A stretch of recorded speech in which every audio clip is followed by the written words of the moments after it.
Elena Reyes hurried through the back entrance of Le Ciel, one of Manhattan's most exclusive restaurants. She was running late again, not because she'd overslept or lost track of time, but because her mother's nurse had called in sick. She'd spent the morning making sure her mom took her medication, ate breakfast, and was comfortable before her neighbor could come over to help. "You're cutting it close," said Miguel, one of the other waiters, as Elena rushed to her locker to change into her uniform. I know. How's the lunch crowd today?" Elena asked, quickly tying her dark hair back into a neat bun while glancing at her watch. She had exactly 3 minutes before the floor manager would start his pre-shift inspection. "Rich and demanding, as usual," Miguel replied with a half-smile. "Mr. Harrison sent back his steak twice, and Mrs. Bernstein is complaining that her water doesn't have the right amount of lemon." Elena nodded, having heard it all before. In the 2 years she'd worked at Le Ciel, she'd learned that wealth didn't always come with patience or kindness. Some of the restaurant's regular customers treated the staff like they were invisible, while others seemed to enjoy finding flaws in everything, just to remind everyone of their importance. "Table 12 specifically asked for you," Miguel added, raising an eyebrow. "Some big shot and his business partners." Elena sighed. "Great. Just what I need today." As she finished buttoning up her crisp white shirt and smoothed down her black skirt, Elena caught a glimpse of her hands. Despite the expensive hand cream she splurged on occasionally, her fingers showed the beginning signs of the rough, dry skin that came with constant dishwashing and cleaning. Those same fingers had once danced across piano keys with such grace that her music teacher had called them magic. Now they carried trays and polished silverware. The floor manager, Richard, appeared at the door. "Elena, you're here, good. Table 12 is waiting. And they're not the patient type."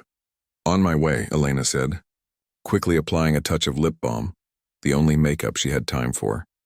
As she walked through the kitchen, Elena took a deep breath and put on her professional smile, the one that never quite reached her eyes but was convincing enough for customers who rarely looked at her face anyway.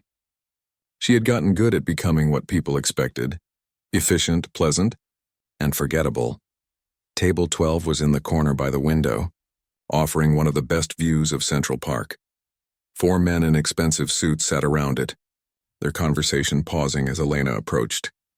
"Good afternoon, gentlemen.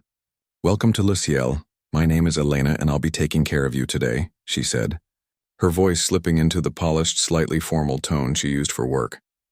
The man at the head of the table looked up at her, his expression briefly curious before returning to something more neutral. He was younger than the others, maybe in his late 30s, with dark hair and the kind of confidence that came from never having to worry about money. "We'll start with a bottle of the 2005 Chateau Margaux," he said without looking at the wine list. "And we're in a bit of a hurry, so we'll order now." Elena nodded and took their orders efficiently, noting how none of them hesitated at the prices or asked about specials. As she turned to leave, she overheard one of them mention something about a $50 million acquisition, as casually as most people might discuss buying coffee. Back in the kitchen, as she waited for the sommelier to bring the wine, Elena felt a familiar heaviness settle over her. 5 years ago, her life had been so different. She had been studying piano performance at Juilliard on a partial scholarship, her days filled with music and dreams of concert halls. Her mother, a high school music teacher who had sacrificed everything to nurture Elena's talent, had been her biggest supporter. Then came the diagnosis. Her mother's multiple sclerosis had progressed rapidly, forcing her to stop working. Elena's father had left when she was 7, and there was no other family to help. The choice hadn't really been a choice at all. Elena withdrew from school to care for her mother and find work. At first, she had tried to keep playing, practicing on an old upright piano in their apartment when her mother was asleep. She'd even managed to teach a few students and play at a small bar on weekends. But as her mother's medical bills piled up and their savings dwindled, Elena had taken on more shifts, first at a cafe near their apartment, then at a chain restaurant, and finally at Le Ciel, where the tips were better but the hours were longer. Now at 26, her dreams of becoming a concert pianist seemed like something from another life. She hadn't touched a piano in 8 months. The last time had been at a regular customer's house party where she'd been hired to help serve. She had spotted a beautiful baby grand in the corner and, during a quiet moment, had allowed herself just a few minutes to play. The feeling of the keys beneath her fingers had been both comforting and painful. a reminder of everything she had lost. "Elena." "Your wine is ready?" called the sommelier, pulling her back to the present.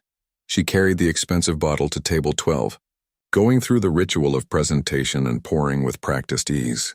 As she served them, she couldn't help but notice the man at the head of the table watching her more closely than customers usually did. "Have we met before?" he asked suddenly as she finished pouring. "I don't believe so, sir," Elena replied, keeping her professional smile in place. "James Whittaker," he said, extending his hand, an unusual gesture from a customer to a server. Surprised, Elena shifted the wine bottle to her left hand and briefly shook his. "Elena Reyes. Reyes, are you related to Mariela Reyes, the music teacher from Franklin High?" Elena's composure slipped for a moment. "She's my mother." Something like recognition flashed in his eyes. "I thought so. There's a resemblance. She was passionate about music. Drove us all crazy, making us learn about classical composers when we just wanted to play pop songs." "You were her student?" Elena asked, momentarily forgetting her role. "Many years ago," he replied with a slight smile. "She talked about her daughter, the piano prodigy." "That's you, I assume?" The other men at the table were beginning to look impatient, and Elena felt her cheeks warm with embarrassment. "Yes, well, your appetizers will be out shortly," she said, quickly retreating to the kitchen. For the rest of their meal, Elena felt James Whittaker's eyes on her occasionally, making her uncomfortably aware of the growing distance between who she had been and who she was now. She served them with perfect professionalism, but inside, a storm of emotions threatened her carefully maintained calm.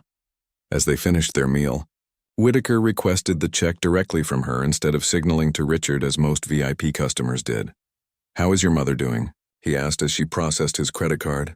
"She's stable," Elena replied, the word inadequate for describing her mother's daily struggles. "No longer teaching, though." He nodded, signing the receipt with a flourish. The tip was generous but not extravagant, exactly the right amount to show wealth without showing off. "I'm hosting a private dinner at my home this Friday," he said, handing her a business card. "6 people, very informal. I'd like to request you specifically to serve." "The restaurant allows that, yes?" "Sometimes for regular customers," Elena said carefully. Lucille did occasionally loan out staff for private events hosted by their most elite patrons, with the restaurant taking a cut of the fee. "I'll call your manager to arrange it," Whittaker said. "The pay will be worth your while." As table 12 left, Elena stared at the business card in her hand. James Whittaker, CEO, Whittaker Tech Innovations. She recognized the company name from news articles about rising tech startups. The extra money from a private event would help with this month's rent, which was already late. Later that night, as Elena heated up soup for her mother in their small apartment in Queens, she found herself telling the story of her unexpected encounter. "James Whittaker?" her mother asked, her voice weaker than it had been a month ago, but her mind still sharp. "Tall boy, serious eyes, never smiled enough?" Elena nodded, surprised by her mother's clear recollection. "He was talented but never practiced. Always looking for shortcuts," her mother said, a hint of her former teacher's sternness returning. "But he was kind when it mattered. His mother died during his senior year, and he still wrote me a thank you note after graduation." "Well, he's very rich now," Elena said, helping her mother with the spoon when her hands trembled too much to hold it steadily. "And you're serving him dinner," her mother replied, a sadness in her eyes that made Elena look away. "Life has strange turns."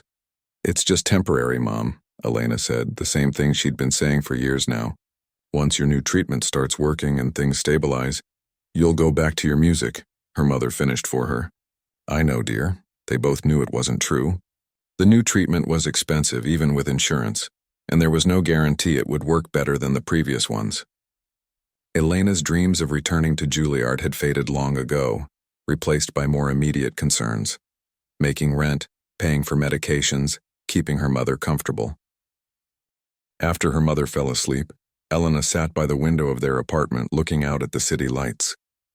She found herself doing something she hadn't done in months, moving her fingers in the air, playing an invisible piano, feeling the ghost of Chopin's Nocturne in E-flat major.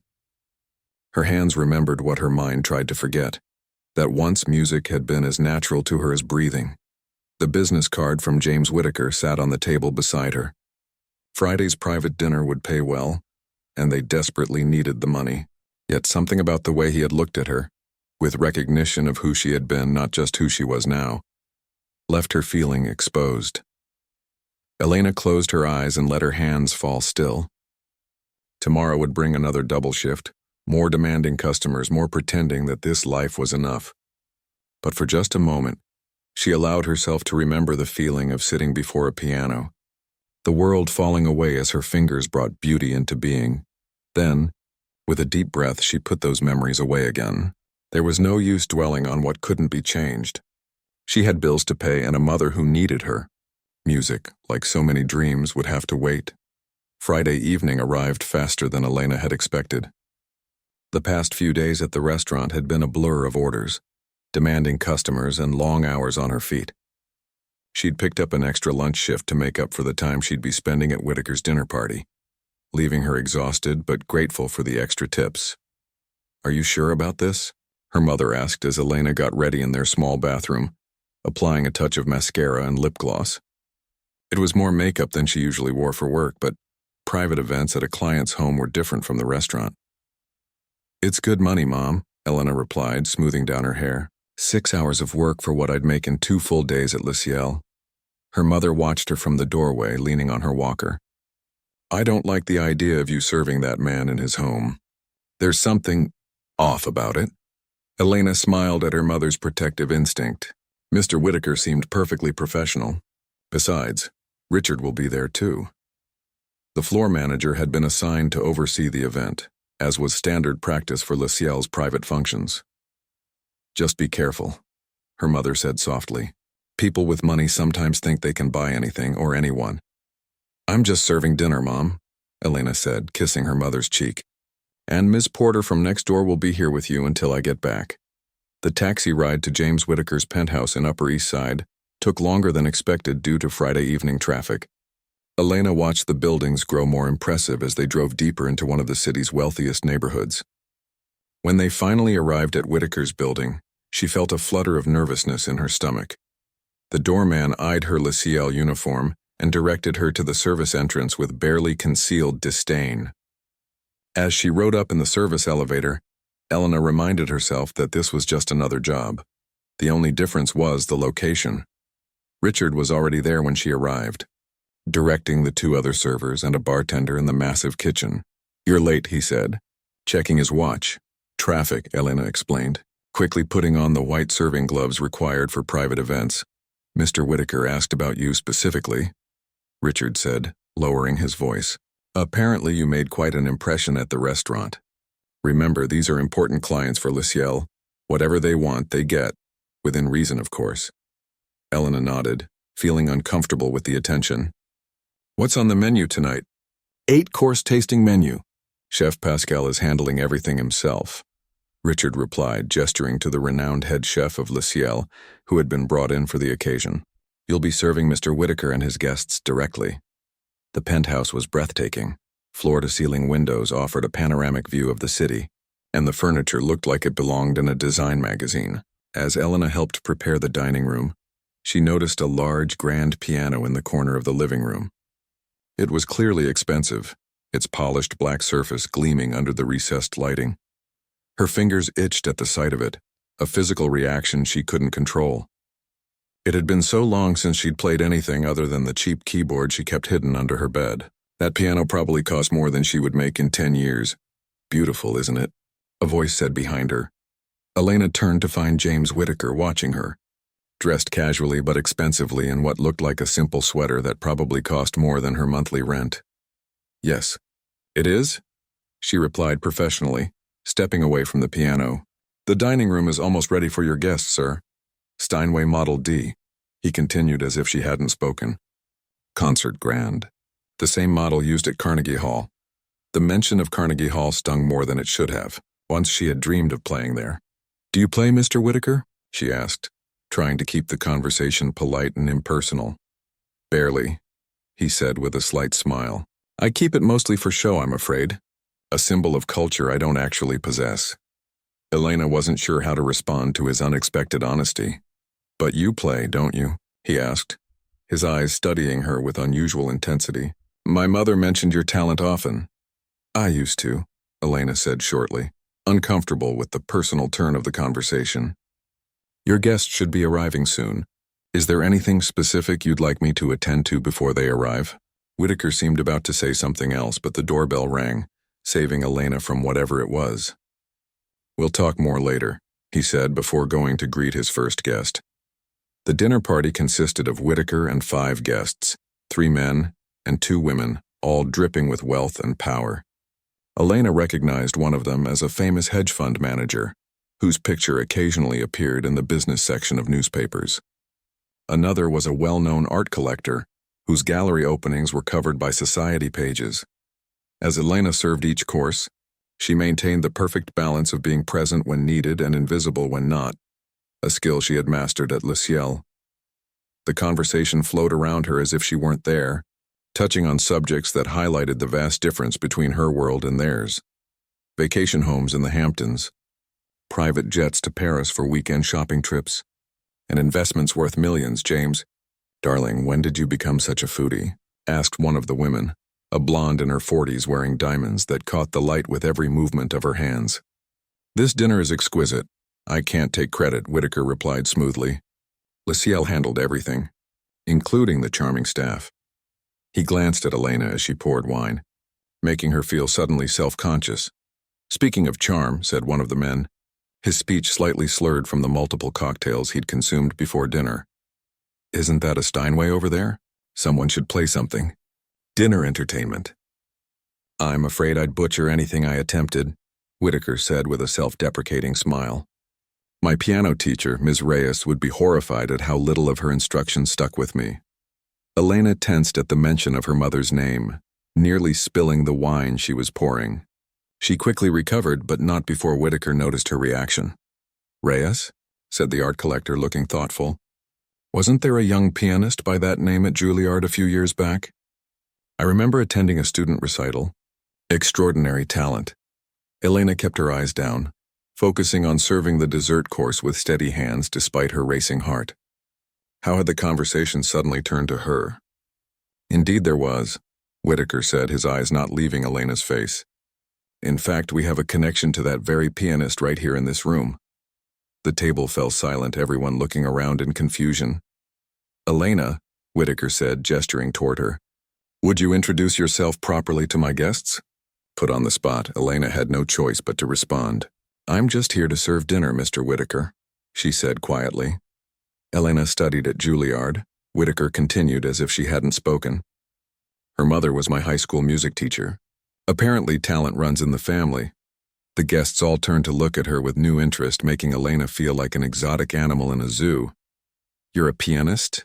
Asked the blonde woman, sounding genuinely surprised, as if the concept of a server having any life or talent outside of waiting tables was shocking.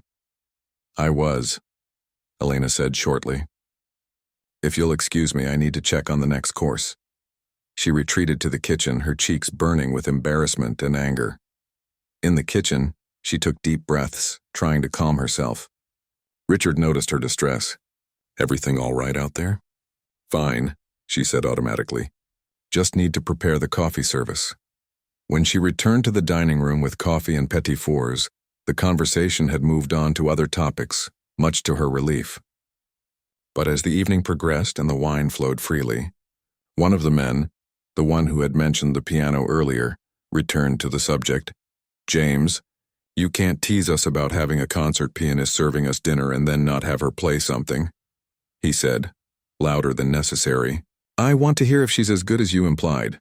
Elena froze by the serving table, feeling all eyes turned to her again.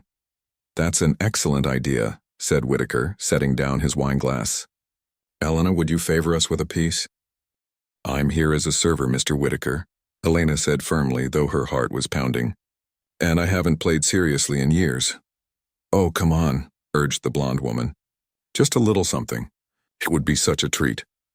Elena looked to Richard for help, but he merely gave her a subtle nod, silently telling her to comply with the guest's wishes. The golden rule of Le Ciel, the customer is always right. I'm sorry, but I really couldn't, Elena said, trying to keep her voice steady. It's been too long. I'll make it worth your while, Whitaker said suddenly. $5,000 for one piece. A shocked silence fell over the room. $5,000. More than 2 months' rent, enough to cover her mother's latest round of medications with money left over. Elena stared at Whitaker, trying to understand his game. "That's very generous, but unnecessary," she said carefully. 10,000, he countered, a challenge in his eyes. The other guests were watching the exchange with a mixture of amusement and discomfort, as if witnessing an unexpected form of entertainment.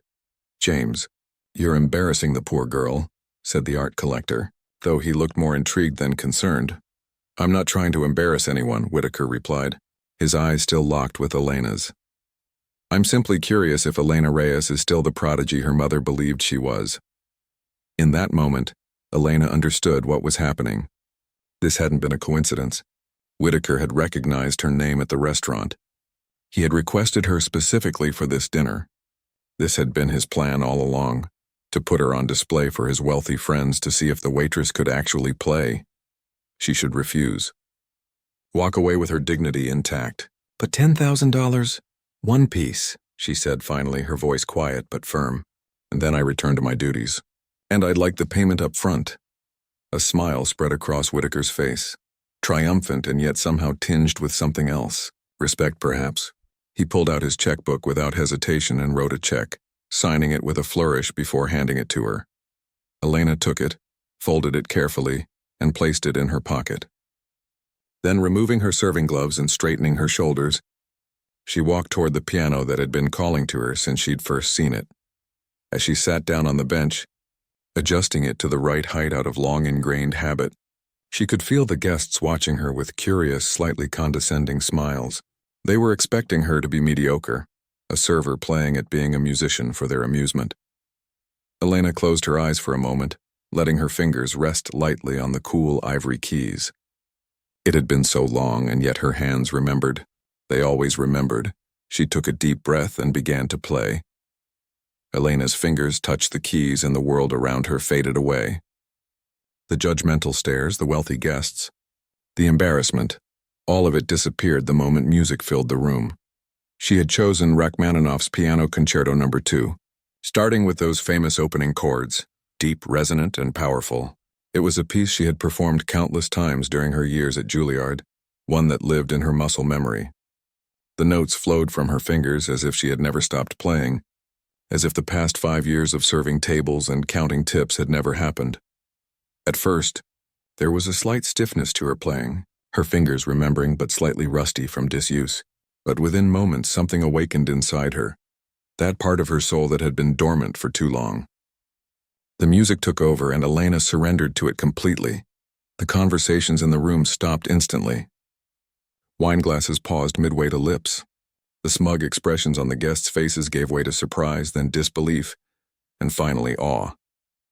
Elena didn't see any of this. Her eyes were closed, her body swaying slightly with the music, lost in the emotional landscape of the piece. The years of frustration, sacrifice, and buried dreams poured out through her fingers, transforming into something beautiful and heartbreaking. James Whitaker stood frozen by the fireplace, his glass of whiskey forgotten in his hand. This was not what he had expected. He had heard from his mother's colleagues that Elena Reyes had been talented, but this was something else entirely. This wasn't just technical skill, though her technique was flawless. This was raw emotion translated into sound, the kind of playing that reached inside you and squeezed your heart. The blonde woman who had been so condescending earlier now sat with her hand pressed to her mouth, eyes wide with astonishment. The hedge fund manager, who prided himself on his cultural sophistication, looked humbled.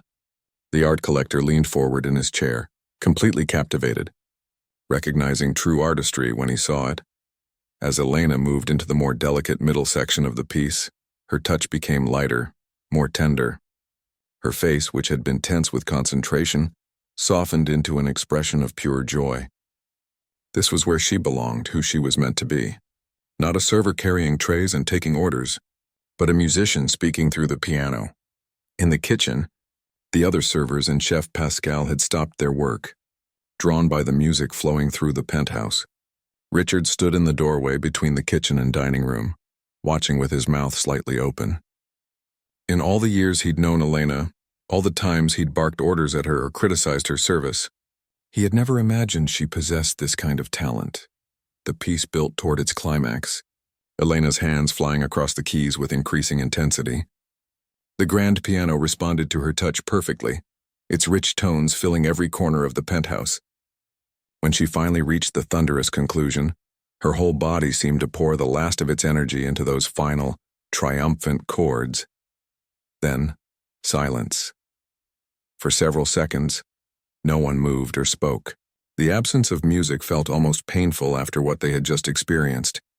Elena slowly opened her eyes, returning to reality as if waking from a dream. Her hands trembled slightly as she lifted them from the keys, and she felt a tear slide down her cheek. She hadn't realized she'd been crying. The silence broke with a gasp from one of the women, followed by the sound of enthusiastic applause. The guests were on their feet, their faces transformed by genuine emotion, perhaps the first real feeling some of them had experienced in a long time. "My God," said the art collector, his voice thick. "That was extraordinary." Elena stood up from the piano bench, suddenly remembering her role. She was still a server at a dinner party, still wearing her Le Ciel uniform. The check for $10,000 felt heavy in her pocket. "Thank you," she said quietly, smoothing down her skirt and trying to regain her professional composure. "If you'll excuse me, I should get back to serving coffee." "Wait," said Whitaker, stepping forward. His expression was unreadable, a mixture of amazement, confusion, and something that might have been shame. "Elena, I've never heard anything like it." "You've never been to many concerts, then?" she replied, a hint of defiance in her voice.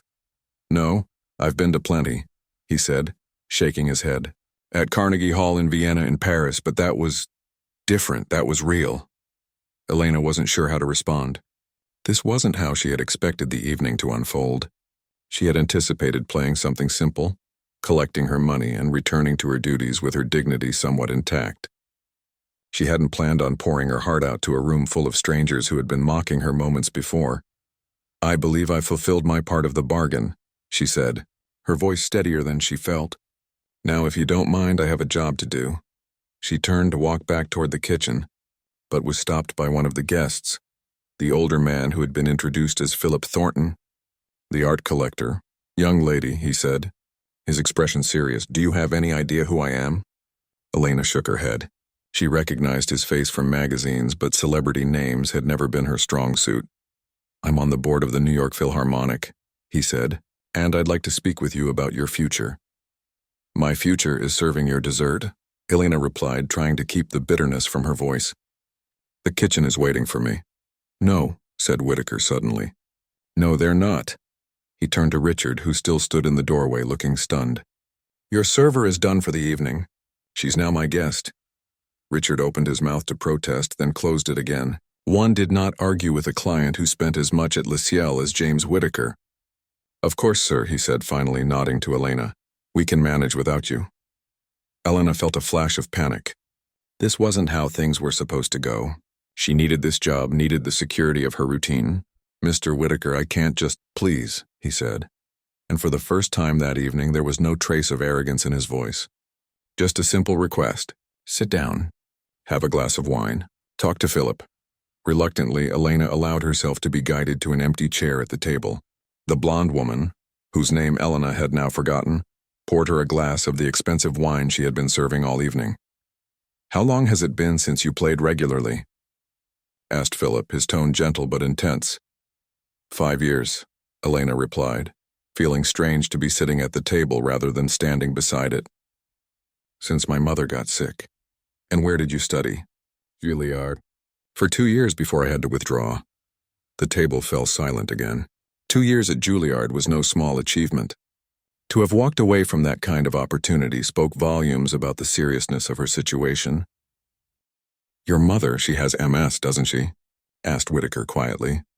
Elena looked at him sharply. "How did you know that?" "I made some inquiries after I recognized your name at the restaurant," he admitted. "My assistant did some research." The invasion of privacy should have angered her, but Elena was too emotionally drained to feel anything but resignation. "Yes, she has progressive MS. She can no longer work. And the medical bills," and she trailed off, not wanting to discuss her financial struggles with these people who, would never understand what it meant to choose between paying rent and buying medication. And that's why you're serving tables instead of playing concerts, Philip said. It wasn't a question. Elena nodded, taking a sip of the wine. It was good, better than anything she'd tasted in years, but she barely registered the flavor. That ends tonight, said Philip firmly. Excuse me? Your days as a server. They're over. He pulled out his phone and began typing rapidly. I'm texting our music director right now. We have an opening next month. One of our pianists had to withdraw from a performance of the Rachmaninoff concerto. The very piece you just played. Elena stared at him, unable to process what he was saying. Mr. Thornton, I appreciate your enthusiasm, but I can't just... I have responsibilities. My mother needs care, I have bills to pay, and I haven't practiced seriously in years. The money is not an issue, said Whitaker, leaning forward. Consider it handled. What? Your mother's care, the bills, whatever you need to focus on preparing for the performance. Consider it an investment in your future. Elena looked from Whitaker to Philip and back again, searching for signs that this was some elaborate joke at her expense. But their expressions were deadly serious. Why would you do that? She asked Whitaker, suspicious of his sudden generosity. You don't even know me. Whitaker was quiet for a moment, swirling the whiskey in his glass. Let's just say I'm making amends for a mistake, he said finally. I invited you here tonight to show off to my friends, to use you as entertainment. I thought it would be amusing to see if the waitress could actually play. He looked ashamed now. I didn't expect that what you just did transcended entertainment. It was art, pure and simple, and to think that talent has been wasted serving people like us for 5 years. He shook his head. It's a crime. Elena wanted to believe him, wanted to believe this could be real. But years of disappointment and struggle had made her cautious. I can't just abandon my job on the promise of one performance. It won't be just one, said Philip confidently. Once people hear you play, there will be more offers. But even if there weren't, even if it was just this one night, wouldn't it be worth it? To play with a full orchestra on a real stage one more time? Elena felt a longing so intense it was almost physical pain. To return to music, to what she loved most in the world. It seemed impossible, like something from a dream. Think about it, said Philip, sliding his business card across the table to her. Call me tomorrow. We can discuss the details. And your mother's care will be arranged immediately, added Whitaker, regardless of what you decide about the performance. Elena looked down at the 2 business cards in front of her, Philip's and the one Whitaker had given her at the restaurant. Somehow, in the space of an evening, her life had been turned upside down. I need time to think, she said finally. Of course, said Philip, but not too much time. We need to begin rehearsals soon if you're going to be ready. As the evening drew to a close, Elena found herself in the strange position of saying goodbye as a guest rather than a server. The other guests, who had barely acknowledged her existence hours earlier, now treated her with respect bordering on reverence. Music, it seemed, was the great equalizer. When everyone had left, Whitaker walked her to the door. I'll have my driver take you home, he said. And Elena, I'm sorry for how this evening began, but I'm not sorry for how it ended. Elena looked at him for a long moment. Neither am I, she said finally. And for the first time in 5 years, she felt a flicker of hope that perhaps her music wasn't lost after all. It had just been waiting, like her, for the right moment to return. The next morning, Elena sat at her mother's bedside, trying to explain what had happened at Whitaker's dinner party. Her mother listened with wide eyes, occasionally shaking her head in disbelief. $10,000 for one piece? She repeated, looking at the check Elena had placed on the bedside table. And now they want you to play with the Philharmonic? It sounds crazy, I know, Elena said, still not entirely convinced it wasn't all an elaborate dream. Philip Thornton called twice this morning already. He says they need an answer by tomorrow. Her mother reached out with trembling hands to take Elena's. And what will your answer be? Elena sighed, the weight of the decision heavy on her shoulders. I don't know, Mom. It's been so long. And what about your care? I can't just stop working. Didn't this Whitaker man say he would take care of that? Yes, but... Elena hesitated. Can we really trust him? Rich people make grand promises all the time, especially when they're feeling emotional or guilty. What happens when he changes his mind? Her mother squeezed her hands with surprising strength. Elena, listen to me. For 5 years I've watched you put your life on hold for me. I've seen you come home with aching feet and fake smiles, pretending you're happy when I know you're not. Mom, don't let me finish, her mother insisted. Every time I heard you playing that old keyboard at night when you thought I was asleep, it broke my heart. You were meant for more than this, sweetheart. You were meant for music. Elena felt tears welling up. But what about you? I'm not going anywhere, her mother said with a small smile. And if this Whitaker fellow is offering to help with my care, then take him up on it. If it doesn't work out, you can always go back to serving tables. But this chance? It might never come again. Before Elena could respond, her phone rang. It was a number she didn't recognize. Hello? She answered cautiously. Elena? This is James Whitaker. Elena's heart jumped. Mr. Whitaker, I was just discussing your offer with my mother. Good, he said, sounding businesslike.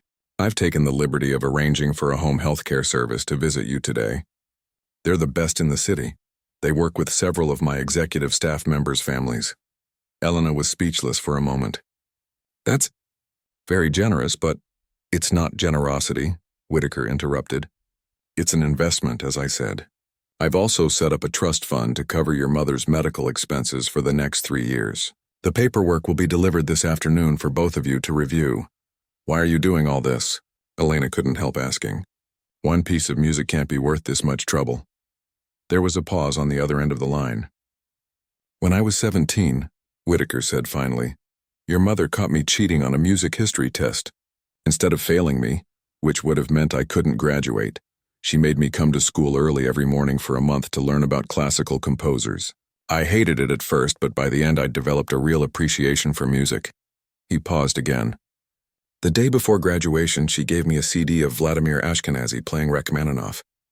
She said, music will save you someday, James, remember that? I didn't understand what she meant then. But years later, during the darkest period of my life, I found that CD again, and she was right, it did save me in a way. Elena looked at her mother, who was watching her with curious eyes. I owe Mariela Reyes a debt I can never fully repay, Whitaker continued, but perhaps I can repay it partially by ensuring her daughter gets the chance she deserves. Elena struggled to find words. Thank you. Don't thank me yet, said Whitaker, his tone becoming more brisk. Thank me after your performance. I've reserved a practice studio for you starting tomorrow. 8 hours a day for the next 4 weeks. Are you ready for that kind of schedule? Elena took a deep breath. Yes, I am. Good, my driver will pick you up at 9 tomorrow morning. Oh, and one more thing. I've spoken with Richard at Le Ciel. You're on paid leave until further notice. After the call ended, Elena sat in stunned silence. Her mother watched her face carefully. Well, she prompted. It's really happening, Elena whispered. He's arranged everything. Health care for you, a practice studio for me. Mom, I'm going to be playing with the Philharmonic. Her mother's eyes filled with tears of joy. Then you'd better start practicing, hadn't you? The next 4 weeks passed in a blur of intense practice, muscle pain, and rediscovered passion. Elena's fingers, which had grown accustomed to carrying trays and folding napkins, remembered their true purpose. The first few days were painful, physically and emotionally, as she confronted how much ground she had lost during her years away from the piano. But with each passing day, her confidence grew, along with her strength and stamina. The healthcare workers who came to look after her mother were professional and kind, allowing Elena to focus on her music without worrying. Every evening, she would return home exhausted but exhilarated, playing sections of the concerto for her mother, who offered criticism and encouragement in equal measure. Philip Thornton visited the practice studio regularly, sometimes bringing along the conductor or other musicians from the Philharmonic. They worked with Elena patiently, helping her adjust to playing with an orchestra again. There were moments of frustration and doubt, times when Elena wondered if she had taken on too much too soon. But then she would remember that night at Whitaker's penthouse, how the music had flowed through her, how right it had felt, and she would push through the difficulty. James Whitaker kept his distance during this time, seemingly understanding that Elena needed space to prepare without feeling the weight of his expectations. He sent occasional messages through his assistant, checking on her progress and making sure she had everything she needed, but otherwise stayed away. 1 week before the performance, Elena received a package at the practice studio. Inside was a beautiful silk dress in deep blue, concert attire with a note from Whitaker. for your triumphant return. No pressure." The humor made her smile, easing some of the anxiety that had been building as the performance date approached. That same day, Philip brought news that the concert was sold out. Apparently, word had spread about the former Juilliard prodigy, who had been discovered working as a waitress, and the story had captured people's imagination. "They're calling you the Cinderella pianist in some circles," Philip told her with amusement. "The media loves a good comeback story." Elena wasn't sure how she felt about becoming a story, about her private struggles being repackaged as an inspirational tale for strangers. But if it filled seats and advanced her career, perhaps it was worth it. The night before the performance, Elena stayed late at the practice studio, playing through the concerto one last time. As she finished, she heard applause from the doorway. James Whittaker stood there, looking much less imposing in casual clothes than he had at his penthouse. "Sorry to intrude," he said. "I wanted to wish you luck for tomorrow." "Thank you," Elena said, closing the piano lid. "For everything," Whittaker shook his head. "I just opened a door. You're the one who walked through it." He hesitated, then added, "Your mother would be proud." "She is," Elena said with a smile. "She'll be there tomorrow night. The healthcare service is arranging transportation for her." "Good." Whittaker seemed about to leave, then turned back. "You know, I didn't just invite you to that dinner party on a whim. I'd been following your career since you left Juilliard. I knew who you were the moment I saw you at Le Ciel." Elena stared at him. "What, why wouldn't you say something? Would you have believed me? A stranger claiming to know your history, offering to help restart your career? Or would you have thought I was just another rich guy with questionable intentions?" Elena had to admit he had a point. "So the dinner party was a setup, yes," Whittaker admitted. "Though not in the way you think. I needed Philip to hear you play, to see your talent for himself. He's not a man easily influenced by others' opinions, but I never expected you to play the way you did." He smiled ruefully. "I thought you'd be good. I didn't know you'd be magnificent." Elena didn't know whether to be angry at his manipulation or grateful for the outcome. "That was a risky game you played with my life." "It was," he agreed. "But sometimes the biggest opportunities come from the riskiest moments. Like tomorrow night." The concert hall was packed the following evening. Elena stood backstage, her heart racing as she listened to the orchestra tuning up. She was wearing the blue dress Whittaker had sent, her hair styled simply but elegantly by a professional sent to her apartment that morning. Through a gap in the curtains, she could see her mother in the front row, looking healthier than she had in months, her face glowing with pride. Beside her sat James Whittaker, unusually subdued in a dark suit. The rest of the audience was a blur of faces, strangers who had come to witness what the program notes called a remarkable musical resurrection. The conductor approached her, breaking into her thoughts. "Ready, Miss Reyes?" Elena took a deep breath, thinking of all that had happened to bring her to this moment, the years of struggle, the night at Whittaker's penthouse, the weeks of intense preparation. She thought of the parallel life she might have led if she had never taken that serving job at Le Ciel, if Whittaker had never recognized her name, if she had never played his piano.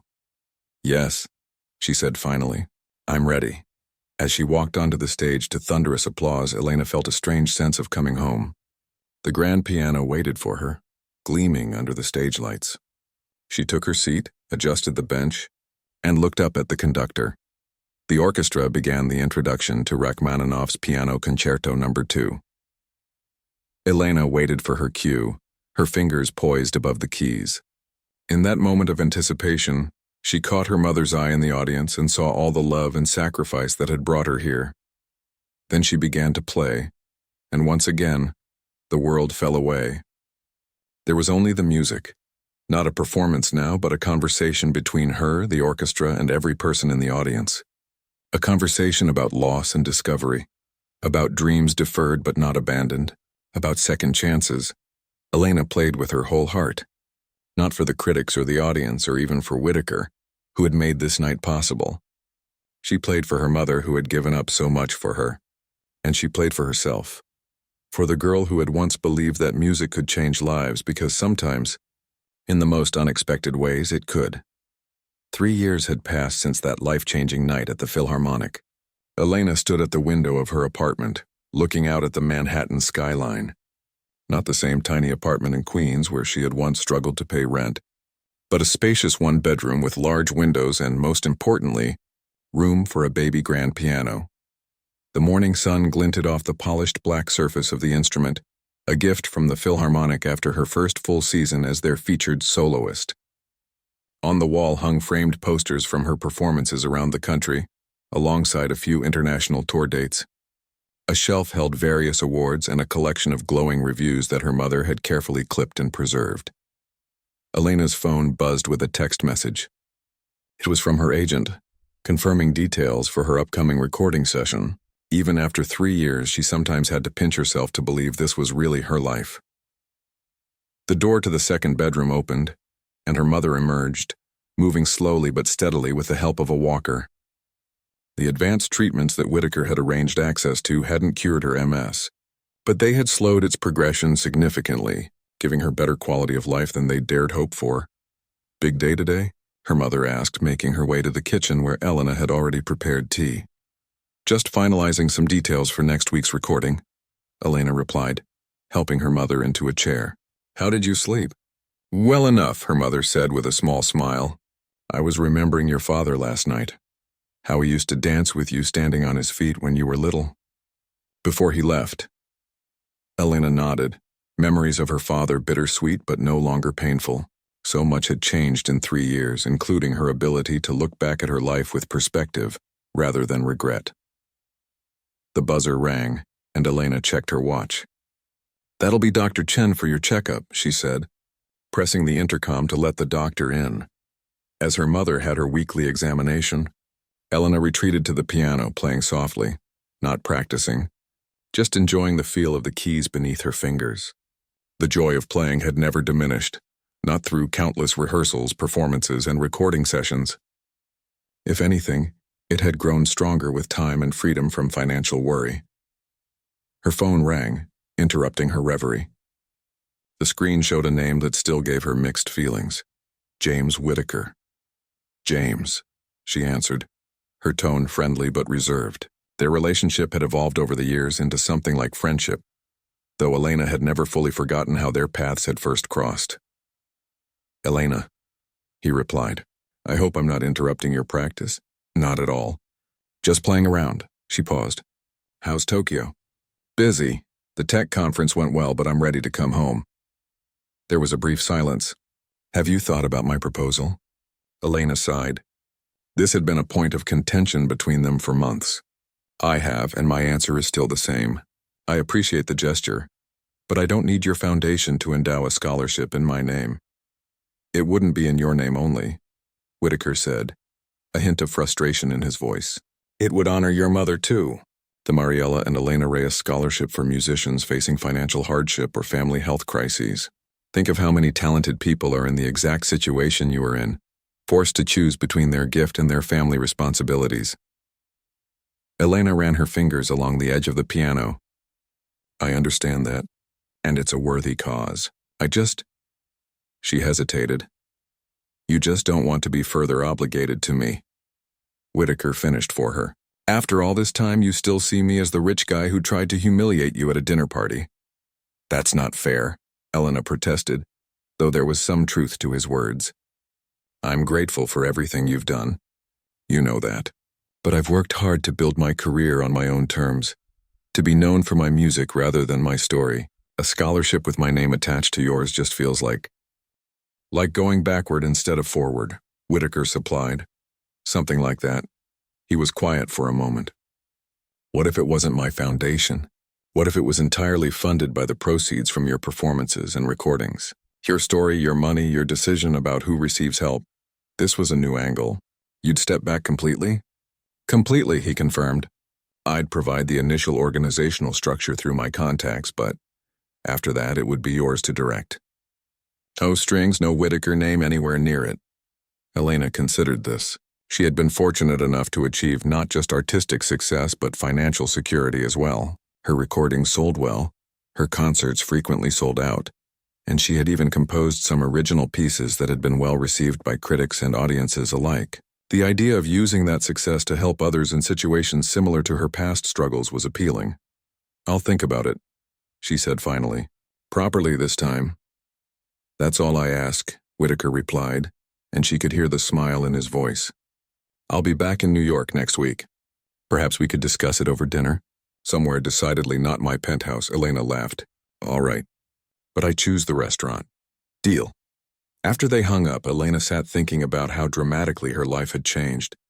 The memory of that night at Whitaker's penthouse still felt vivid. The humiliation turning to triumph, the sudden reversal of fortune that had set her on this path. She had once viewed Whitaker's intervention in her life with suspicion and resentment, even while accepting the opportunities it created. Now, with time and perspective, she could see that what had begun as his attempt at entertainment had transformed into genuine respect and eventually friendship. Dr. Chen emerged from the bedroom, interrupting her thoughts. Everything looks stable, she reported. The new medication seems to be working well. I've left the updated prescription information with your mother. Thank you, doctor, Elena said, walking her to the door. Same time next week? After the doctor left, Elena returned to the kitchen where her mother was sipping tea, looking thoughtful. That was James on the phone? Her mother asked. Yes. He's still pushing for that scholarship idea. Her mother nodded slowly. And you're still resisting? Not resisting exactly, Elena said, sitting down across from her. Just cautious. Because you're afraid people will think you didn't earn your success on your own. Elena looked up, surprised by her mother's perception. Maybe, partly. Sweetheart, her mother said gently, no one succeeds entirely on their own. Everyone gets help along the way, some more dramatically than others perhaps, but that's life. What matters is what you do with the opportunities you're given. And you think I should do this? Create this scholarship? I think you should ask yourself, what would have helped you most during those difficult years? Then do that for someone else. Her mother reached across the table to take her hand. You've proven yourself 100 times over. Your talent speaks for itself. No one who hears you play could ever doubt that you deserve every success you've achieved. Elena squeezed her mother's hand, grateful as always for her wisdom. I'll think about it. Later that afternoon, Elena had a meeting at Juilliard where she now taught master classes several times a month. Walking through the familiar halls brought back memories of her student days. The excitement, the pressure, the sense of belonging to something greater than herself. She passed a practice room where a young woman was playing a piece by Chopin, her face intent with concentration. Elena paused to listen, recognizing both great potential and the kind of technical issues that came from stress and overwork. After the girl finished, Elena knocked gently on the door. That was beautiful, she said. But you're pushing too hard in the middle section. Your shoulders are too tense. The student looked up, her eyes widening with recognition. Ms. Reyes? Thank you, Elena smiled. May I? She asked, gesturing to the piano. The student nodded eagerly, moving aside to make room on the bench. Elena sat down and demonstrated the passage, explaining how to achieve the desired effect without straining. You're preparing for the spring showcase? Elena asked as she finished. Trying to, the student replied, looking down at her hands. But I might have to withdraw. Why? Your playing is certainly at the required level. The young woman hesitated. My dad lost his job. They're talking about selling the house, and my scholarship only covers tuition, not living expenses. I've been working nights at a coffee shop, but it's affecting my practice time, and... She stopped, embarrassed. I'm sorry. You don't need to hear all this. Elena felt a jolt of recognition so strong it was almost physical. Actually, she said slowly, I understand better than you might think. They talked for nearly an hour. The student's name was Lucia, and her situation echoed Elena's past in ways that seemed almost uncanny. Talented, dedicated, but caught between her musical aspirations and her family's needs. By the time Elena left for her scheduled masterclass, she had made a decision. That evening, she called Whitaker back. I've been thinking about the scholarship, she said without preamble. And? He prompted. I want to do it, but not just for pianists. For all music students facing financial hardship due to family health issues or other circumstances beyond their control. Excellent, Whitaker said, sounding pleased. I'll have my team start drawing up the paperwork. And I want the first recipient to be someone specific, Elena continued. A student I met today. Her situation. It's very familiar. Consider it done. Anything else? Elena took a deep breath. Yes, I'd like to give a benefit concert to launch the foundation. And I want to premiere a new piece, something I've been composing about my journey, about second chances. I'd be honored to attend, Whitaker said softly. 6 months later, Elena stood on the stage of Carnegie Hall, looking out at a full house. In the front row sat her mother, beaming with pride, and beside her James Whitaker, who had become an unexpected ally and friend. Scattered throughout the audience were faces from her past and present. Richard from Lucille, Philip Thornton from the Philharmonic, Miguel and other former co-workers, and Lucia, the first recipient of the Reyes Family Scholarship. As Elena prepared to play her new composition, she thought about the strange, winding path that had brought her here, the years of struggle, the night of humiliation turned triumph, the hard work and good fortune that had followed. She thought about how a moment meant to embarrass her had instead revealed her true self to the world, and, in many ways, to herself. The piece she was about to play told that story, not in words, but in the language she had always understood best. It spoke of loss and discovery, of hands that remembered their purpose even when life pulled them in other directions, of the ways in which people could surprise you, including yourself. As her fingers touched the keys for the opening notes, Elena felt a sense of completion. The journey from that dinner party to this stage had not been easy or straightforward. There had been setbacks and doubts, moments of frustration and fear. But looking back, she wouldn't change any of it, not even the painful parts, because they had all led her here, to this moment of creating something new in the world. The music flowed from her hands, telling her story to everyone who would listen. And as she played, Elena knew with absolute certainty that she had found her way home.